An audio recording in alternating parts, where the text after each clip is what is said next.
Yep. Welcome to Black Man Lab. We are live Monday, June 7th. Welcome, and we are excited about tonight's topic, and we're excited to have the group of panelists that we have tonight. So without further ado, I have my brother Joe Barker with me, as well as my brothers Mauli Davis and Jared Grant from the Black Man Lab board. Joe, what's happening, brother? Hey, what's going on, fellas? I hope everybody's doing good tonight, man. Hope everybody had a productive week last week. A little bit of a short one, but still found ourselves very busy, man. So for the panelists, thank you all for joining us this evening. For my brothers on the board and our executive producer, Mark Lawson, thank you for always putting together a good show, fellas. All right, Mauli, what's up, bro? What's up? What's up, fam? Good to see everybody, man. Just excited for this conversation, man. I have with me Professor Dr. Maurice Henderson, who has been chasing dreams all of his Black life. And so he'll be able to share his perspective as a writer, author, poet, and professor. So we're excited, man, and good to see we got some Chicago talent in the house. We always want to give some context to what we do. This really started with forefathers who wanted to be able to relate to their sons in a better way. That, you know, we always reach a point where our sons become a little tone deaf with us as dads. They just stop, you know, not necessarily stop listening, but they don't get it all. And so we said, well, let's gather some other men who we respect that could, as my grandmama would say, put some fat on their head, right? And so we started gathering. We gathered first here at our law firm in Atlanta, a group of about 15, 20. They brought some of their buddies. Then we went over to Sankofa Church. Some of y'all from Chicago probably know my man, Derek Wright, the pastor of Sankofa Church here in Atlanta.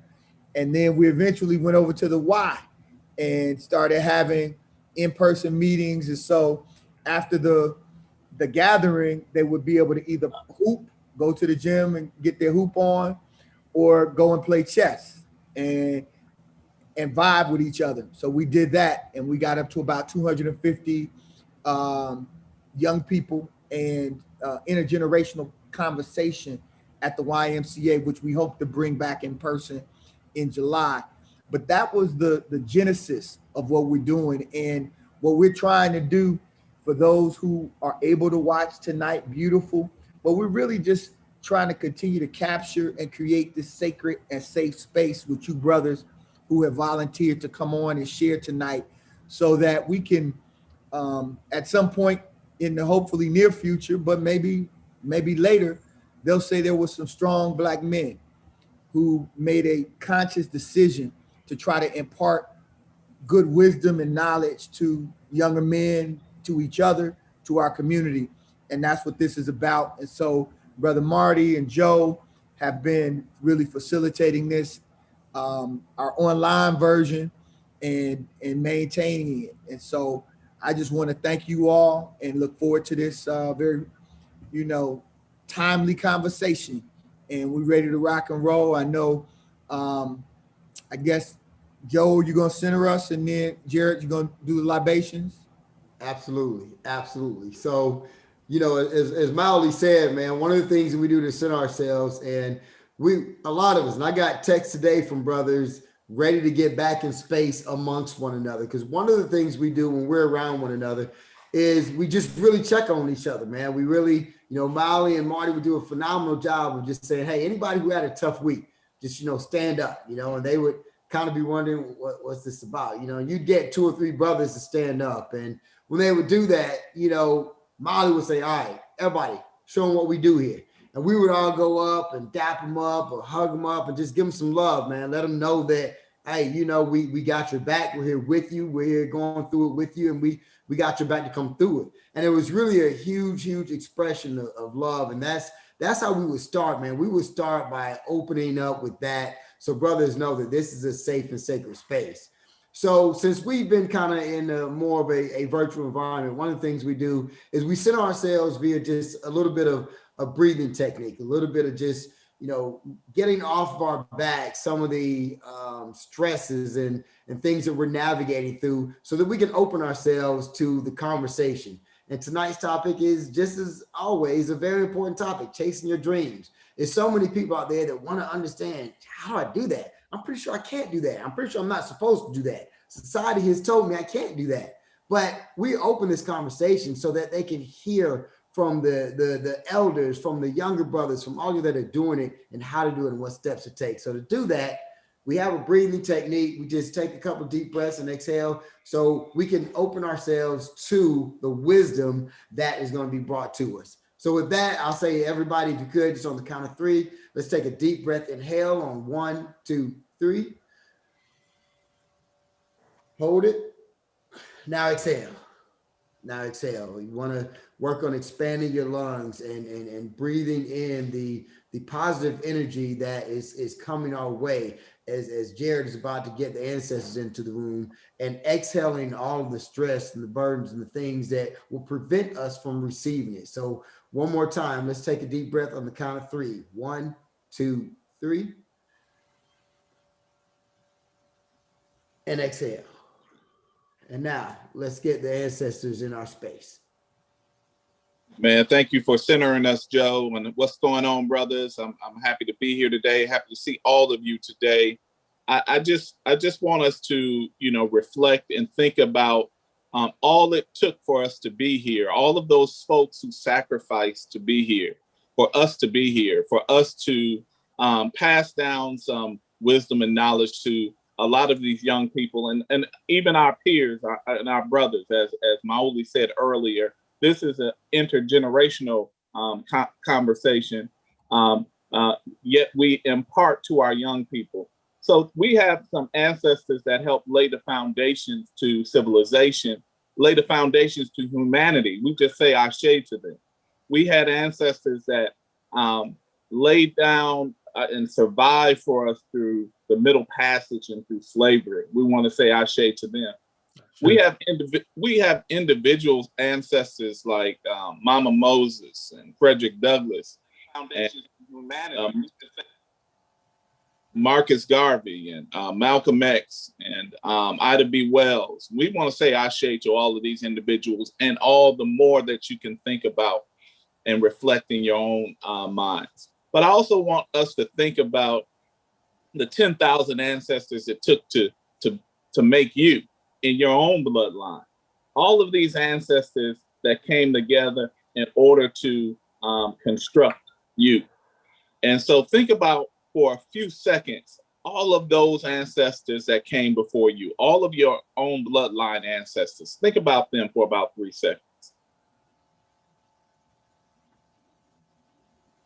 And then everybody raise your fist and say ashe. And then we want to give thanks to all of the ancestors, known and unknown, that just laid the foundation and whose shoulders that we stand upon. And so we want to raise our fist and we're going to say ashe 3 times. 1, 2, 3. Ashe. Ashe. Ashe. Ashe. Ashe. Thank you, brother. Thank you, Brother Jared. We know that this work that we're doing here, the work that these gentlemen on our panel and so many other brothers out there are doing for our community could not be done without those that came before us, for those that instilled in us the will, the desire, and the want to reach our dreams. So without further ado, I want to move into our panel and allow you guys to give an introduction of yourself. Just a quick kind of 3-minute introduction, if you could, just what gets you here today. And then we're going to delve into some questions as well. So first, I'll start, Brother Chance. I know that you're on the clock here, so I'm going to start with you, man. Yes, sir. Chance Mack here. Thanks for having me. It's good to be back in this circle again. I was a part of Black Man Lab, when we had it at the YMCA. So it's good to be back in the digital presence. But just to give a little bit of background on me, I work in technology. I'm a software consultant for a software called Workday. So in the human capital management and also financial capital management side of the house, outside of technology, outside of work, I'm really passionate about my community, and I founded an organization called Unforgettable Souls, and we donate shoes to the homeless. Great stuff. And yeah, Chance, we're glad to have you on as a panelist because we know that you have been in our space and have been integral in that. So glad to have you here, brother. And thank you again. Next up, I want to get my brother, Jason. Jay. What's going on? How you doing? How you guys doing? It's good to meet everybody. I really love the energy on the panel and in this room. And it's more of kind of what we need in our community leadership from us as Black men. And I think that that's something that I try to embody every day. My name's Jason Campbell. I'm the CEO of Brand B Sports. We're a global sports marketing agency based here in Chicago. We focus on working with professional athletes, helping them build their personal brand and image on and off the court, field, racetrack, and ice. Definitely just said racetrack and ice. We have a heavy entrenchment in NASCAR, and one of the few outside organizations that works with the Chicago Blackhawks on their social impact strategy. The reason I started Brand B was really understanding that there was a void in Black representation with urban and Black athletes. And I felt like they were squandering opportunities to really impact their community, but also maximize and monetize that impact for their own personal brand. And so that's why I started Brand B about 10 years ago. And we've worked with several athletes across the professional sports spectrum, from their endorsement deals to their community and social impact strategy, all the way to their day-to-day affairs, as well as investing in different startups. So, but it was really built on the foundation of community impact and serving the community. And Marty will tell you, like, that's something that's my passion. That's something that I've been very successful at. I'm from Chicago, from 62nd and Normal. So I'm from Inglewood, and I currently invest there as well as live a neighborhood over in Washington Park, and I'm not moving, even though I could stay in Lincoln Park because of the impact piece. And I've been single-handedly been able to really help, kind of build up the community around me. And so I'm committed to that. We love you for that, brother. And yes, I've watched you for a good while and a long time. In another life, me and Jason worked together. Yeah. And, I've been proud to see what he's been doing since then. Next, my man, one of my hoop partners from back home, who I love dearly, my man, Michael Skeet Horton. Skeet. All right, man. Appreciate it. I'd like to thank you all for the opportunity to just be a part of this platform. What you're doing aligns with what I do professionally and from a personal standpoint. Professionally, I'm a high school counselor. So on a daily basis, I'm working with students on chasing their dream, figuring out what their next step is in life. And I enjoy doing that. To me, it's not even a job. It's an opportunity to support young people. Then also started this foundation, Hoop Till It Hurts. And the foundation is, as part of foundation, what I do is I work with young people. The focus is on basketball and athletes because we want to keep them in the game. And we figure if we keep them in the game long enough, they will connect with positive people. And then that will inspire and also support them in figuring out what they want to do in life. So again, from what I want to do personally and professionally, this aligns. And I really enjoy an opportunity to learn from others as well as continue to bless young people. And Mr. Grant, I'd also like to say today is my grandmother's birthday. She passed some years ago. This would have been her 98th birthday. And she raised me along with a lot of other people in my family. And just the opportunity, the opening, you gave me another way and an opportunity to pay homage today.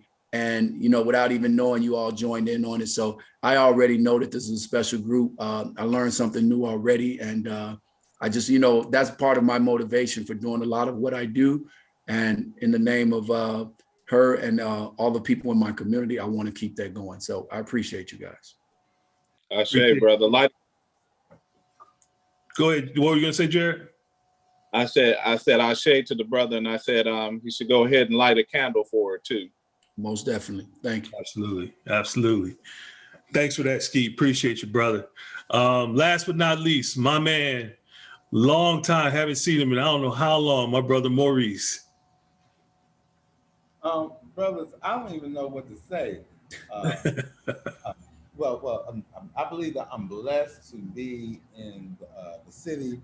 I had the opportunity to hang out with the brothers that are affiliated with the attorney.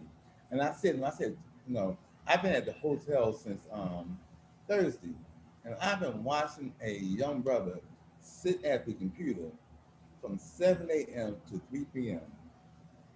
and did not eat. And I told everyone at the restaurant, I'm gonna make sure that as long as I'm here, he is gonna be eating. And today, you know, I told him about money management. And I said, I'm gonna pay your bills, but also make sure that you keep money in your pocket, just in case. You know, so that was just, you know, just me being me. And I had a great time, you know, just visiting with the brothers. And I had wanted to tell one brother who's at Lincoln, he don't know I got him. When I get back to Philly, I got him. So we just for you brothers to kind of give some context with Maurice, we met in Philadelphia when I just started organizing. Like literally, I was on the ship. I was probably 18 months out of the Naval Academy and started organizing. And so Maurice, who is your frat brother Jared and Miguel and Joe, see, there they go. Here we go. Skeet, these are gang symbols, brother. I see them. I see them. Stop playing, man. Yeah. So, but anyway, we met, and I tell you, like Skeet, what you just said, man, is so profound. Is you just try to open up doors for young people and help them chase their dreams. And at the time, I was 22. And I was like saying, hey, we started this nonprofit on this ship. We getting ready to politicize all of these young sailors and enlisted and officers around Black consciousness. This is in the early 90s. So Malcolm X, the movie had just come out. And so it was that whole energy. And we meet and he says, I have an office space for you. Just similar to what he did with this young brother who he just met. He said, we have an office space for your nonprofit, which was at the time called the National African American Club. And so he helped this young brothers chase his dreams. And that has led to where we are and what we do, even with Black Man Lab, because I learned so much in Philadelphia, watching him organize the National Black Authors Tour and actually published my first book of poetry. And so, so I was glad to see him and glad he could be a part of this conversation about how we can all help either chase these dreams and as we chase them, help other brothers and sisters chase their dreams as well. Ashe. So, you know, with that, man, let's get into the conversation about the subject matter, chasing dreams, and I'll start with you guys to ask. What, when you started to move into where you're at today, first and foremost, did you see that as your dream when you were younger?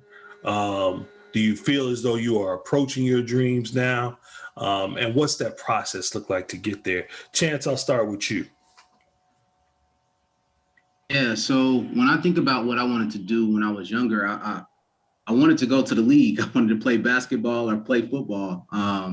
Yeah, so that was my dream. But, you know, as my friends grew to 6'5" and 6'7", I didn't grow that tall. So my dreams were cut short, literally. So when I got to college, I had always been interested in technology. And I just started to explore that and got a couple opportunities to intern with CNN and Turner Broadcasting kind of dive into the CNN money side and kind of get introduced to technology. And that's what kind of got my start there. And then I just pursued it, just went all in on trying to see how far I could take it. And that's what kind of led me to where I am today. And I still feel like I have so much farther to go. So.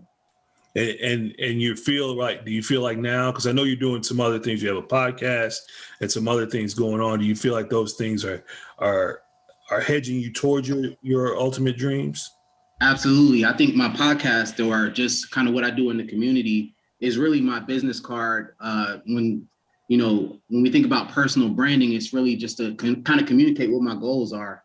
And it's also a liaison to help me introduce or meet people that are in line with where my goals are as well. So I think the more curious I am about what other people are doing, the more that I learn and the more opportunity that comes my way as well. Good stuff. Good stuff. Jason, how about you, brother? Yeah, well, one, I want to start by saying like that activity that we did with Joe, as far as centering yourself, is so important. Marty, you probably noticed, but I am an avid yogi. I do yoga every day, sometimes twice a day on the weekends. And I've been able to really expose that activity of mindfulness and centering yourself to a lot of like athletes. I've had, a bunch of NBA guys on my roof doing yoga, MLB, et cetera, in the hood. So that part is really important. But as far as my dreams, I think it's important for us as adults to understand kind of where that starts. And that started for me when I was younger, growing up in Inglewood, but my mother never really put those boundaries on me. And I grew up without any boundaries when it comes to my dreams. And she just injected in me everything that I'm doing right now and put me around individuals that were going to amplify that. And that was so important, bro. Like, she told me I was going to travel the world. She told me at 9, Marty, that I wasn't going to be able to work for anybody else because of how stubborn I was. And I had some success in corporate America, but obviously the most success is me investing in myself and then investing in my people around me. And so I think the biggest thing is if you're a younger person and you come across this and you watch this, is just to dream big and dream out loud. I truly believe in manifesting the words that you want to accomplish in front of you and telling those things to people. But you have to be prepared for people to try to put those boundaries on you, and you can't listen to them. A lot of people project their fears onto you, and we don't talk about that enough in the community. So when we talk about dreams and talk about being a dreamer and achieving your dreams, you have to talk about the things that come with that, with people and naysayers saying that's never been done before. And then look at we did an activation with the Chicago Blackhawks, or the USTA flew me out to the Australian Open to do some engagement and some activations. So I think that's a big part of the dreaming part, and dreaming and executing and accomplishing your dreams.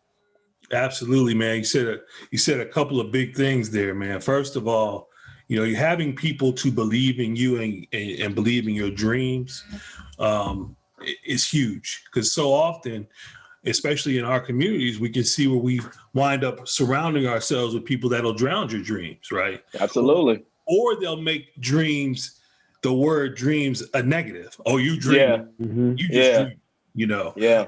Versus that, like here, the energy with Black Man Lab is we tell the young men, when we're in the space together, whatever it is that you want to do, we're going to help you. We're going to figure out how to help you get there. Yep. And I want to add something to that right quick, man, something that's so important. And we're going to get on to Ski and my frat brother to answer as well. But Jay, one of the things you said, and my wife thinks I'm absolutely crazy, but saying it out loud to make it manifest itself. So here's my thing why I think that's so important. Anybody that knows me knows integrity is probably the most important thing to me. Like faith and all that other stuff, I'm about that, but integrity. So for me, I'm a man of my word. So when I say something out loud, dead to right, I got to figure out how to make that happen. If it sounds like something's crazy, then I said it. I intentionally say it out loud. So now I'm holding myself accountable to make it happen. Yep. So I appreciate that, brother, because I promise you, my wife thinks I'm crazy with some of the stuff I said, But after 10 years of marriage, she has seen it all come to fruition as well. I think I you're appreciate brilliant. that. I think you're brilliant for it. Nah, Absolutely. I'm with both of y'all on it, man, in terms of manifestation. Put it in the universe. Yes. In fact, I took, when we flew back last night, I wrote out 3 pages of what's going to happen in the next 18 months. And it's crazy. I mean, it's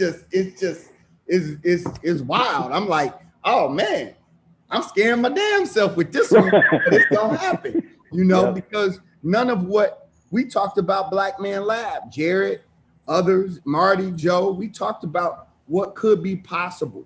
You know, when we had 20, the first set we had was 40 people. And then we end up with 250 because every single Monday. Yeah. And brothers are coming back. And we're not talking about basketball or you know, music. We just vibing, you know. I'm with you. Molly, what we're talking about is dreams, right? We're trying to get them everybody to manifest their dreams because we know the capability of us, right? Jason, you're a great example. Chance, you're a great example. Skeet, you're a great example. We know that when we put our mind to doing whatever it is that we want to do, it gets done, right? And it gets done in a way that's better than what we see across the board most of the time. And that's what Black people do. One of the Skeet, I know we coming right to you, man. One of the most beautiful songs that's a part of the We Need You soundtrack is a song that says Black dreams are sacred. Man, this brother wrote this song, performs it. I hope to play it. I'll get Martin. Martin is here. I'll grab Martin to join us and play it at the end so that you all can hear the, you know, we got to protect those Black dreams. Yeah. So but yeah. Right. So I was riding in the car with the brothers. He's talking about Martin, young Martin, and the young brothers from the program. And I say, listen, talk to me about the year 2030, and let it all come from you, those your age, those in your likeness, and those in your belief system. And don't include me in the equation. I want it all to come from you. And I remember a while ago, now, my great grandmother, she was born in 1898. She said that you're going to be something. Now, she never explained it. And then years ago, it must have been like in the late 90s, I was in Chicago, and Wally's grandmother, she said, give me your hands, and touched my hands. She said, and that's all she said. So, you know, so I've been chasing dreams, but then, you know, so you can be a dream keeper, but like, so I kept asking the brothers, you know, in 2030, can you see it? You know, and then, you know, that's my whole thrust, that victory belongs to them. Absolutely. And that's, I think the key is for us of a certain age that we have to be willing to download the information that we have in here to help them to realize their dreams, to help them understand that there are no limitations, that there is nothing that can keep you. If you really want to get to whatever that dream is, you want to be a doctor, you want to be an astronaut, whatever that dream is, you want to be a whatever that dream is, if you put your mind to it as a Black man, you can do it. So we can get deep real quick here, but I don't want to short Skeet at all. Skeet, go ahead. What were your thoughts, brother? Well, I have quite a bit, kind of similar to what was stated, but just from an adverse point of view, like, I didn't have dreams. I remember being a young person. I didn't dream about what could be. I'm from very humble beginnings, and I personally felt like I didn't have anything, and therefore I didn't dream. But my family, they never made me feel inferior. So I held on to that. So there was a series of things that helped me get to this point. So I held on to that, and I always believed that I can achieve, but I didn't have a certain dream in mind. But then when I started to get a little older in elementary school, and I realized that I can hold my own academically with my peers, because I come from a very close-knit and competitive community. So it was then I started to believe that I can do something with my life. And as I continue to get older, I just felt I can do more with my life, and I can change the outcome of those that are in my family that are coming behind me. And it really started with this family-centered dream. So it then became a dream. But when my younger years, it wasn't a dream. And then again, it was all about me uplifting my younger generation, because I didn't want them to feel the way that I felt growing up that we didn't have. And so that's where I got to the point in my professional career, is that I wanted to be a person that worked with young people to kind of guide them along the right path. And then from a personal standpoint, that's how my foundation developed. With my foundation, and I made a comment on social media earlier today when I got the invite for this. And, we're talking about chasing dreams, right? And when I think about the dream, that's the end, that's the goal, right? But my motto for Hoop Till It Hurts is earn your glory. So it's about the work that's in the middle, right? And the work is just not the physical labor, it's the preparation, the planning, the dealing with resources. So again, all of what you guys are doing are aligned, and I just want to help those that in particular that feel like there is no hope. I want them to know that there is hope. We believe, and together, including you all on this panel, and together we can help you figure out your path and resources along the way to achieve your goal and or your dream. So that's how I got to this point. Love it. Love it. Good stuff. They say in Lift Every Voice and Sing, when hope unborn had died. When hope unborn had died. That's what Ski is, when you ain't even have something to hope from. And that's why I think it's so important to draw on those lessons of the ancestors, that they figured out a way to just, when through our eyes, it's like, man, you might as well not even hope. But here we are, right? Here we are. And man, I feel that. I feel that what you just shared, Skeet, for real. That's real. Yeah. And that's a big part. We're talking about chasing your dreams, but it's really the path of what you do to do that, right? To Skeet's point, you got to put in the work. And I truly believe us specifically, because of our history, because of where we come from as Black folk, is because of what's in our DNA. I truly believe that anytime that we put in the work, that we see the results and we see our dreams, right? So that's the piece that as I have young folks, when we're live and in person, we have a room of young folks, and they, I say, hey man, what do you want to do? What would you like to see yourself do as an adult? What do you want to do? And they say, hey, I want to be whatever it is. Then I say, do that. Okay, let's figure out a way to help you to do that. But you still have to put in the work. You still have to put in the work. You do the work, and it's gonna, all of a sudden, luck goes out the picture because you've done what you needed to do to get there. So again, we'll continue. Go ahead, Miles. I just want to bring Miguel Dominguez in. Miguel is an Afro Puerto Rican kid from the Bronx who is now doing it big in the legal community here in Atlanta. And I'm proud of brother doing what he's done, man. He's done changed the whole direction of his I just want him to share how we plan now manifested. Thank you, Molly. I appreciate those kind words. And what was it? My internet on this phone was breaking up, so I was having a hard time following some of what you just said. But what was the question? Well, he was just first of all, Miguel, he was giving you a big hint of who you are, and what he did, maybe the most important thing, you're a board member of Black Man Lab. But the question is, actually, you just can talk. We're talking about chasing dreams, but you can talk to, what got you where you at today. Man, I've had such a long and come from such humble circumstance, had such a long journey to where I am, but honestly wouldn't change a thing. I come from the South Bronx during the crack epidemic, late 70s, early 80s.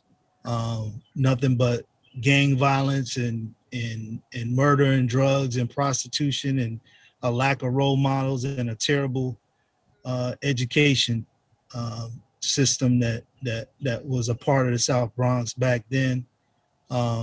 And ultimately, you know, the what I find today as I've become an attorney and a trial attorney at that, the reality is a lot of my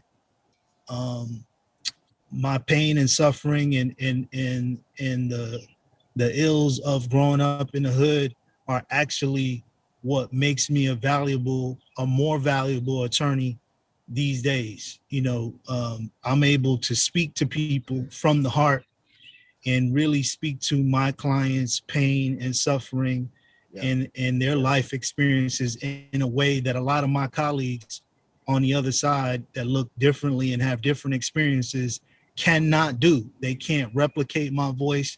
They can't replicate my experience, and they cannot speak persuasively about the struggle of our people and what suffering looks like and what justice should look like. And so I've turned those experiences early on into the keys of my success. And I think that's probably what Molly was talking about.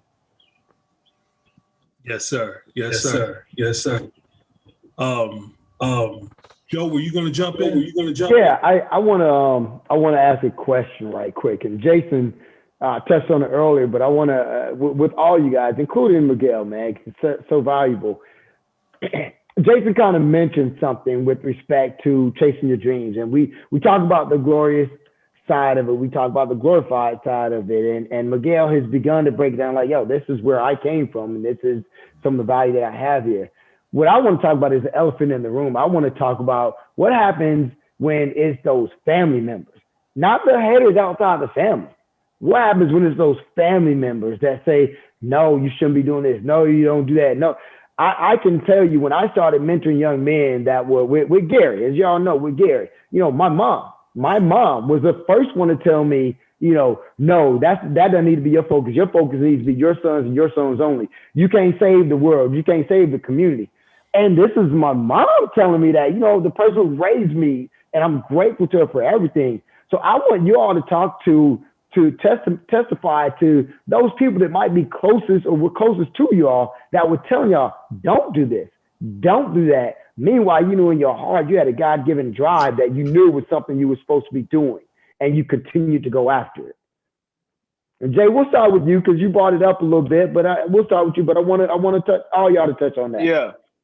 No, I think that's key, man. And I incorporate this into the yoga instruction as well, but into the mentorship. Now, mind you, I also am a certified life coach. So I have executives from Amazon that I not only do yoga with, but kind of help them along the way. One of my other clients is the newly appointed director of Nike and Jordan brand for North America. He's a FAMU grad as well.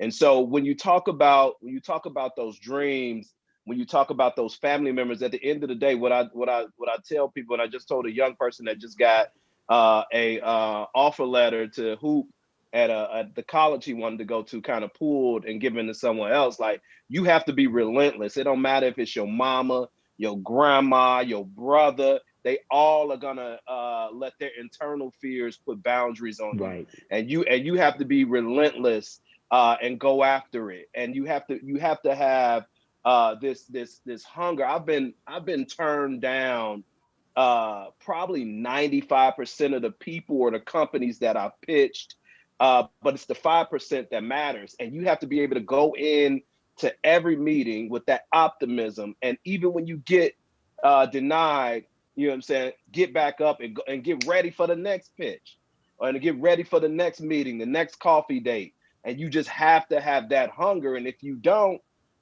You know what I'm saying? Like, you know, your dreams, bless you, brother. Your dreams are gonna have a ceiling. And I don't have a ceiling on me. I don't put ceilings on me, and I don't allow anybody else to do this. And I'll give you guys one quick story about me being a dreamer. I do business development consultant for the athletic department at FAMU. And so we're just coming off of this huge deal with Nike. And so I'm trying to take that momentum into some things for the band, and actually reached out to one of the major labels to like, hey, sign the band, sign the FAMU Marching 100. And then I also had reached to one of my friends that works for UTA and said, hey, I want to get the band on Versus, them against another high power band, and let's do that shit. And, you know, he gave me like 4 or 5 different reasons on why that couldn't happen, or they don't take suggestions from outside people. And I'm like, well, they don't do it until they do. And that brother was like, well, you know what? I've seen you make other crazy stuff happen, bro, that turns into amazing things. So I'm gonna get out your way and just introduce you to these folks, and I'll let them tell you no, but let me not place my boundaries and my limits on you. And that's that on both sides of that, you got to be bold enough, but also have the execution behind you for people to believe in you when you talk about betting on yourself. But as that other person, you also have to get out of some people's way and just say, this brother doing some great shit. Let me just open the door for him. If don't nothing happen, cool. If it do, let's do it. So that's kind of my take on it.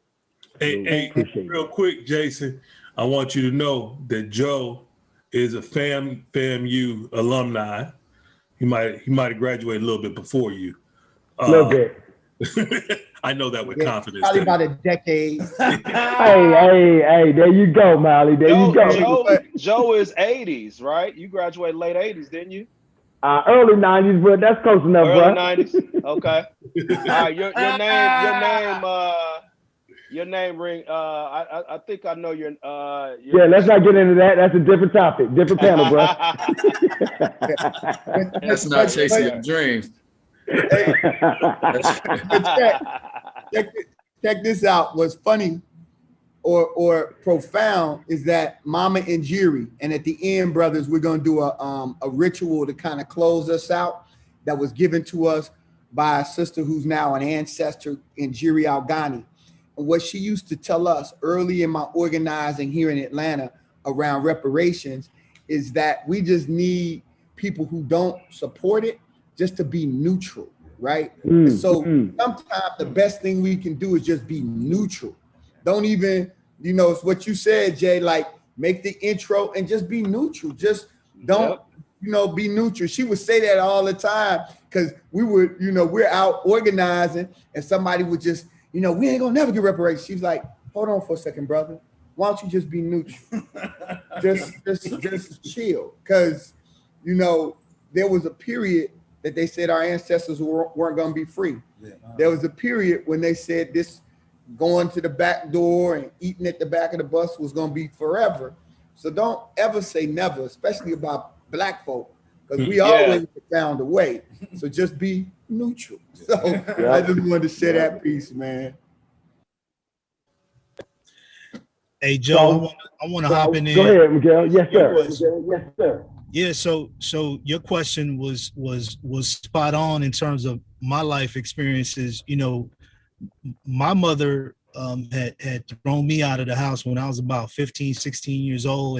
And that was because I was really wilding out and I wasn't following her house rules, and I wanted to be in the street. But ultimately, by the end of high school, I started to turn it around a little bit because I had some teachers and some guidance counselors that wanted to pour into me and wanted to save my life, and ultimately put a thought in my head that I had never had, which was that I could be college bound. And they ultimately got me into a university, one singular university, the University of Buffalo accepted me. And you know, when I shared that with my mother, you would think, as a woman who was really, really fearful that I was in the street and that, you know, I was really going to end up either in prison or in the ground. When I came and told her and showed her that acceptance letter for the University of Buffalo, she did not celebrate that. Wow. She literally told me that I was doing the wrong thing, that I had no business going to college. And ultimately, you know, as I look back on it now, ultimately what it was, first of all, her college experience was terrible. She only lasted through one semester. She had been jumped several grades and got in there literally when she was like 16 years old with some grown ass kids, and ended up being raped on the college campus. And so my mother's experience with college, for one, was that of danger, but two, I had been the man of the house.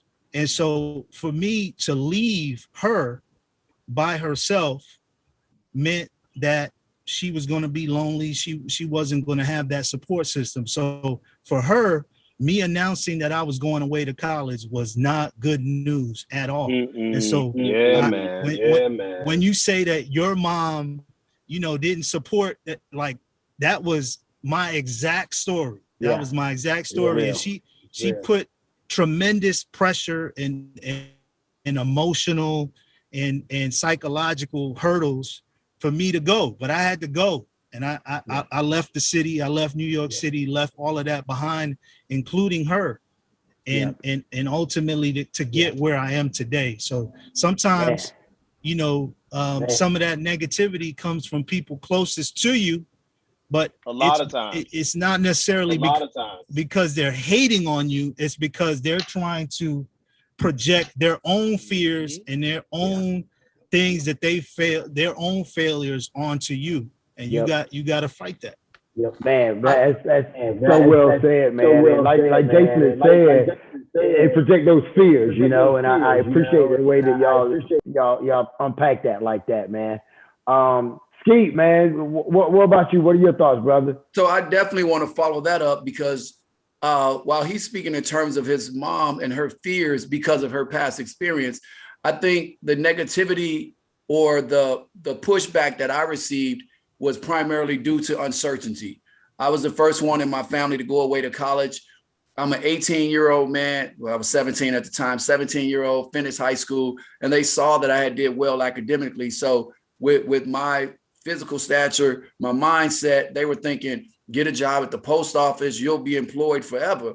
But my thought was, I can't just settle for that, because I watch where we come from and I need to move on. And this was the conversations with my mother. Now, and I'm going to say this, and I never even mentioned it to her, but I'm going to mention it to you guys. And if she's listening in, then this will be a conversation for us later. One of my aunts, because I grew up in the Cabrini Green area. So if you're talking Cabrinis, 80s, 90s, you know what's going on. So, but I was a little different, right? I didn't engage in all of the activity that was going on there. I wasn't bullied. I wasn't a punk. I was nothing like that. It's just that I didn't get involved in a lot of the negative stuff that was going on. So they saw me as different, right? And so one of my aunts said to me when I was getting all ready and preparing to go away to college, I think her exact words were, what is that going to do for you? You're just going to be an educated dummy, right? Which means I wouldn't understand how to facilitate the streets. So I never said anything about that. Let's go. And I went to school in northern Minnesota. So let's go full circle. About a month ago, my sister lives in Minnesota now. So I took a van load of my family, including my aunt that made that statement when I was 17 years old. I took them up to Minnesota and we toured the George Floyd Memorial, Mall of America. I took my family to just see that. And my aunt, who probably doesn't even remember that she said that to me, she pulled me to the side on this particular trip and she said, you know, I always knew that you would make something of yourself. So I mean, obviously there's no bitter or no ill will towards no, of course not, brother. But right. No one had gone on to college. So they thought that I was setting myself up for failure. And the way to communicate that to me came off wrong. But right. I said, and I'm going to sit and I'm not here for like accolades or anything like that. But when we talk about chasing our dreams, I didn't do a lot of the things I did in life for me. I did it for those to follow. So when I went away to school, I wanted people to follow. And since I actually graduated from college, there's been a number of people that have gone along behind me in my family. In fact, last week, I was at Wilberforce University to celebrate my niece's graduation. So I think me chasing my dreams have allowed others to fulfill their dream. And I use that negativity that I received early on to just be a source of motivation and positivity for those who might be in a situation in limbo, not knowing which road to take. Because as you guys stated, that manifesting that positivity can push people a long way. So kind of similar to McGill's, but a little twitch in there. Yeah, and that's exactly what you just said, that just little twist. That's why I asked the question, man, because we have people listening that the same thing is happening to them on their path, but just in a little bit different way, you know? So I wanted them to hear all of the different versions, whether it was my mom telling me, just worry about my sons, whether it was your mom, your auntie telling you, you know, you're just gonna be an educated dummy, or Miguel's mom just not receiving it at all. Like, it's always a variation. And when we have these people that are listening to this, fellas, they're able to hear that, and then they'll start recognizing, oh yeah, something like that did happen to me. It came from my big brother. It came from a big sister. So that wasn't they're hating on me. I shouldn't be mad at them about it. That's their own fears. That's their own way of expressing their concerns. That has nothing to do with my path forward. You know, I need to continue manifesting this. So that's why I asked that difficult question, so they could hear all these versions. I wanted did Brother Maurice have a scenario he wanted to talk to us about? I'm sure he, as one of our elders, has some value in explaining how some of the ones closest to you said things. All right, brothers. So there is one thing that I learned from women. Their fear is that one day we won't come back home, by hook or by crook or by danger. And so in their way of saying things to us, they're basically trying to say, please don't leave, because I want you to walk back in that door. And sometimes they say certain things that will hurt us or damage us, you know, or harm us. But and you know, this is what I've learned is that they want to know at the end of the night, you're gonna be in that house. And so whatever it takes, you not to go to school, you know, not to go to college, they want to make sure that your home is safe. And so sometimes our mothers try to find ways to say, just come on back home. And I know 5 educated Black women, and they say that every time their sons leave the house, their heart jumps. Yeah. You know, and then so that was communicated, you know, to me very well. You know, and so let me speak for the women. I have 2 sons. And dude, I have no worry about them not coming home. I don't have that in me, because God got to do what God has to do. But for so many women, they see tragedy and death, and it comes across a difficult way. So let's forgive them. Let's forgive ourselves. Because all we got to say, Mom, I'm coming home. I'm gonna be there. That's the message. Mm-hmm. We got to get Martin. Yeah, I want to see one of our young creators, innovators, and entrepreneur project people is on here. I want to see if I can get him in to talk about the topic that we have here. My brother, my namesake, young Martin. What's up, man? How you doing? Good, man. Good to see you. Good to see you, y'all. This young man has been putting in so much work for the Black Man Lab. You guys may or may not know, we've had a project that was built around Brother Mauli's new book titled "We Need You," and with that, we created this project that we created music. The young people created music. They created visual art. They created spoken word. And it was just a beautiful beautiful project that's come through fruition. And young Martin here has been a very integral part of it. He's helped to do a little bit of everything. But with that, I wanted to make sure that we brought him on. So, Martin, give a little bit about you, and let's talk about dreams as they relate to you.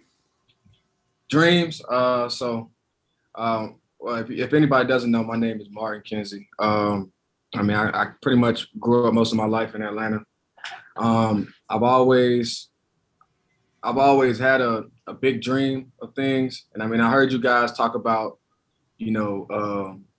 pushing forward with your dreams, and how sometimes the people closest to you might get in your way or might discourage you in those type of ways. And I've had the same things happen to me, even, at my young age, even from starting a sneaker company and, reselling sneakers. And at first people were discouraging me and telling me that it wouldn't work until it worked. And then they started purchasing sneakers from me. So, I definitely resonate with that a lot. And, in all aspects of it. So, I've always been attached to the business side of things, from branding and marketing things. So I caught a hold to that. I played basketball in college at Lincoln University, and I stopped playing basketball because I was running my company, and it became to be too much. And I knew I didn't want to play in the NBA. I always wanted to be the one that was going to sign the check for the NBA players. So that was where some of my motivation came from. It was understanding where I was going and where I was headed. So, that's just a little bit about me and my dreams. My socials is CEO.sway. So it's simple. It's CEO.sway. Put it in the group me. But just on some networking stuff, Martin, I actually have a sneaker app that we're bringing to market. That's gonna kind of revolutionize how you approach the business. So definitely hit me with I see you put it in there. Let's definitely connect offline. Yeah, for sure. I'll put my sneaker page in there as well. Martin, make sure you look at your how much your books are going to cost for the fall. I got part of that, right? Yeah, man, I know you get a percentage of everything. No. I said your college books. I'm paying. Oh, okay. For the fall. All right. Hey, yeah, I appreciate Martin, that. can you play before we? Can you play that Black Dreams? Is that available for the brothers to hear? I think it's right in line. And then I know Marty is going to close us out with habits and rituals, because this group, I know, got some crazy habits and rituals. Okay, got you. There it is. Share sound. Share.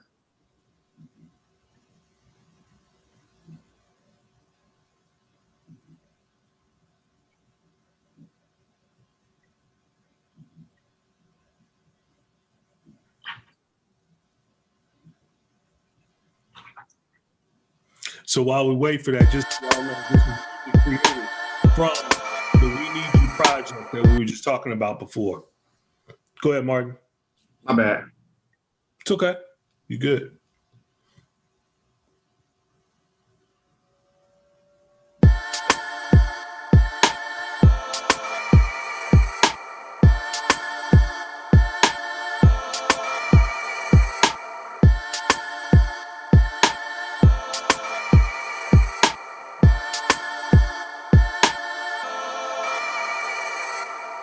And the voices call from the mountain tops. They're loud and clear as the sunlight burning away my fears. I thought my life would die in this concrete wilderness, but every time we speak, I feel this melody telling me my black dreams are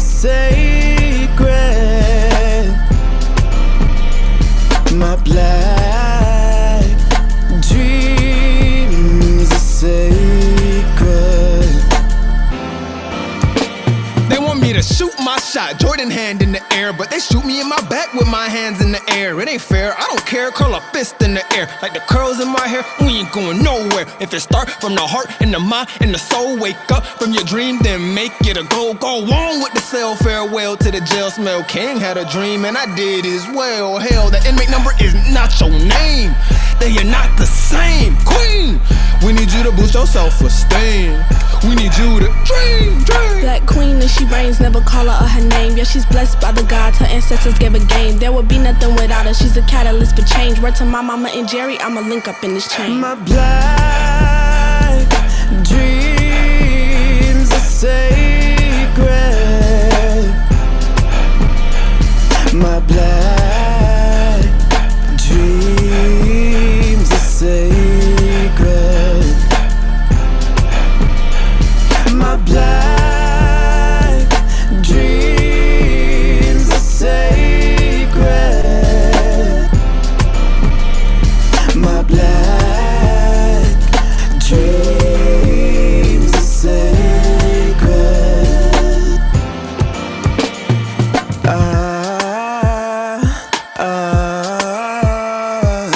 Dreams, my black dreams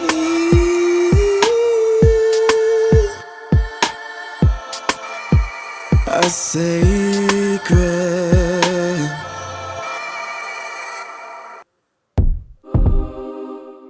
All right, great stuff. So again, that's just one of many, and very appropriate for tonight's topic. But one of many of the songs that have come from the project, and listening to that, thinking about our dreams and thinking about the possibilities of where we can be as a people, just is heartwarming, and it's motivating, quite honestly. With that, man, we are up against the clock. I want to make sure what we do every week, guys, is we ask our panelists what their habits, rituals, and disciplines are that they do on a daily basis to keep you moving forward. So I'm going to ask that of you guys. What are your habits, rituals, and disciplines that you do on a daily basis that keep you centered, keep you focused, keep you moving forward to whatever your dreams are? And I'll start with you, Jason. How about you, man? What are your habits, rituals, and disciplines? You're on mute, Jay. Jay, you muted. Yeah, I think for me, the last like 5 years, just been really cutting out all the fat when it comes to things that aren't serving me, people that aren't serving me, getting into, energy exchanges is what I call them, that just don't serve the overall good or myself. But again, I mentioned it earlier, the yoga is clutch. It's definitely kept me out of some situations the last 5 years where, Marty, in Chicago, man, like we're ultra aggressive, and I've had some cats come, directly, in my space, and I just be like, I'm gonna give that brother a pass today instead of escalating that. But more importantly, taking those healthy habits, therapy as well. I think that's super important for us. Taking those healthy habits and passing them on to the younger people, especially coming from Chicago and even in Atlanta, and being in Inglewood, they are immersed and ensconced in trauma, and they don't have an outlet. And that's when they usually go into reciprocating. So I've had some of the most gangster young dudes in yoga, bro. And they walk out of that not even knowing that type of space existed within their head to be able to release that and whatnot. So that's my healthy habit. And then more importantly, passing those healthy habits down to others, and then drinking water and minding your business. I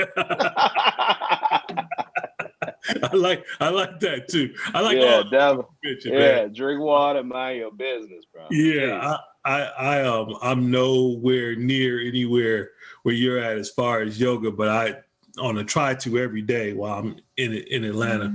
I go to this place and do hot yoga, which is a real, no pun intended, stretch for me. He knows well. We played ball together, and he knows me going up and down the court was a stiff proposition at best. Yeah, I used to hoop with y'all too. So. Yeah, I know. You used to hoop back with too. But you know, so I not hooping anymore. Now I figured I had to do something, so I started doing the hot yoga, and it's more about the mental, I think, than it is, you know, from a athletic point of view, of course. So I completely get that, man. Good stuff. Skeet, how about you, man? Habits, rituals, and disciplines. I think I'm going to mirror some of those same sentiments. I try to work out every day. Having to watch, it kind of keeps me in tune. I stay to that, obviously drinking water, and I'm kind of changing my eating style a little bit. So that keeps me, you know, feeling good about myself and energized when I go to work. The one thing that I would like to add is that I have to laugh. I laugh every day, you know.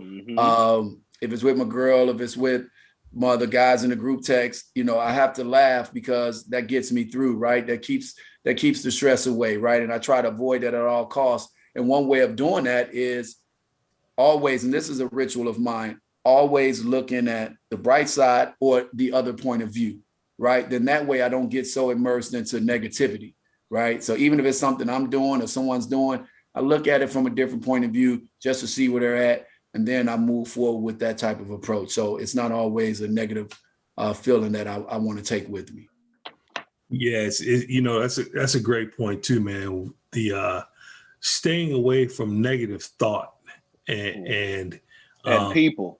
Yeah, well, you know, negative people can be there. You know, they're going to be there, but not allowing them to affect your space. You know, so often, and you touched on a little bit before, Jay. All of us being from Chicago, you know, we know that there's that kind of buck up that we have, right? When somebody says something or does something in a negative way, our natural reaction is to respond that way. But when you start to really internalize it and say, hey, that dude is going through something or that person is going through something, I'm gonna just leave that negativity where it's at and I'm not gonna let it affect me. You walk away so much better for it, you know? So completely understand that, Ski. So thanks for that.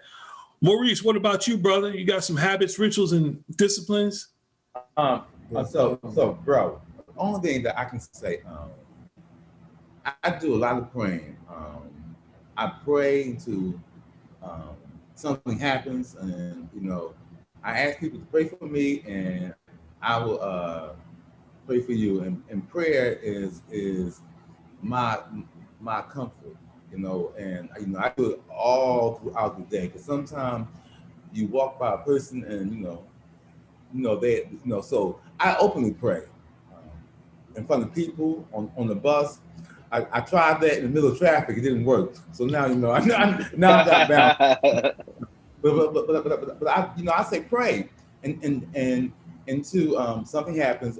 Unceasing prayer is really important, you know, because and then you know but people have to see you in a humble submission state, and I'm at ease with that all day. And Marty, one thing I just started doing more of, man, in the last, you know, 6 months is pouring libations every morning to just honor the ancestors, just to give, you know, just to remind myself of the power that's in me, that's in us, and the sanctity and the sacredness of our work, you know, in continuing.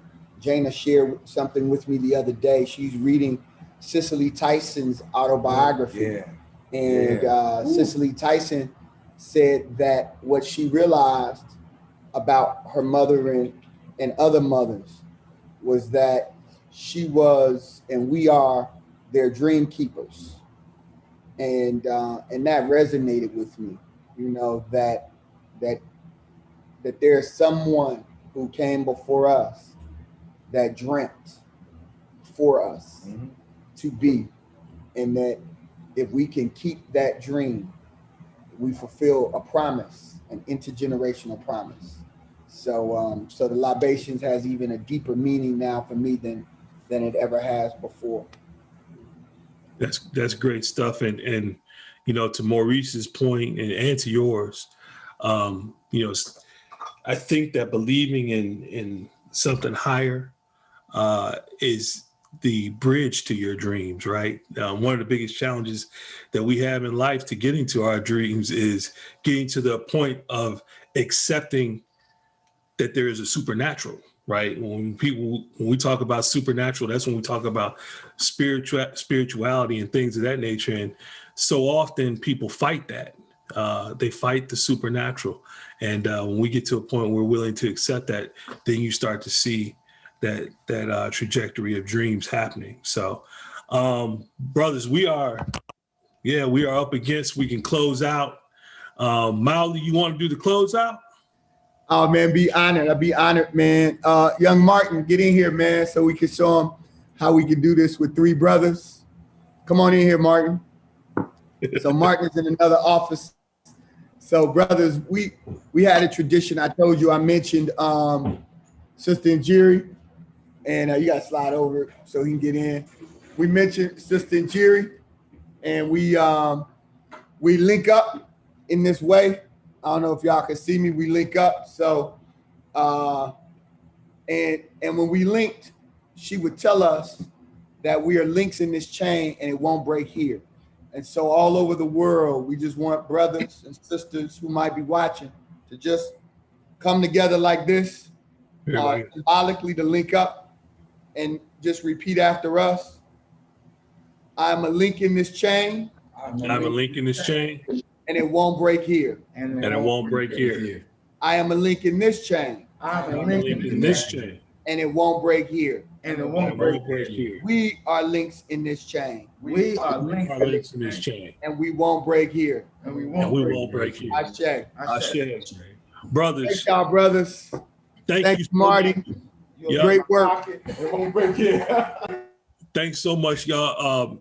Jason, Skeet, thanks so much, man, for being here. What I say every week whenever we have our panelists on is when we get back in person, we want to have you in that space. So even though y'all in Chicago, we're going to have to figure it out that one time that you all come down to Atlanta and are in the space. We're looking at going back live in July if all goes well.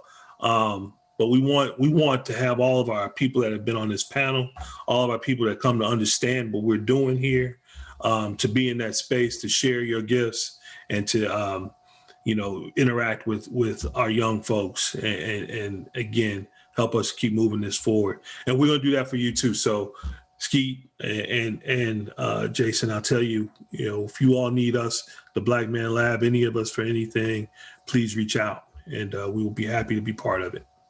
Appreciate that. Thank you, brothers. Appreciate Thank you. y'all, man. Love y'all, man. Right, hey, man. Yeah, I see you down at FAMU's homecoming, man.